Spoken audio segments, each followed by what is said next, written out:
When I like to think of God's power,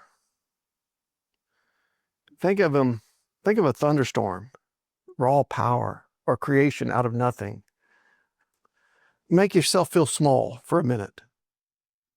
Have you ever been in an earthquake? It'll make you feel small. It just make you feel tiny. Then how must they have felt at Mount Sinai, the mighty power of God? And that's just a limited portion, right? That's not his full power. That's just a little drop. And think about him holding all the stars in the palm of his hands. Like, man, what kind of power is this? Remember when he calmed the storms and the disciple says, man, this guy, even the weather obeys him. And then they feared and trembled. And they thought they were scared until they realized there's one who's controlling the weather. Then they got terrified. So think of that for a minute.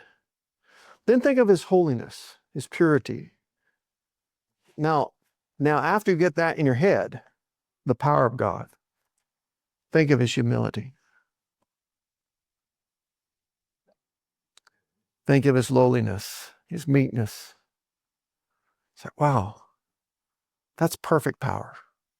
Power under control. That's a loving power, a kind power.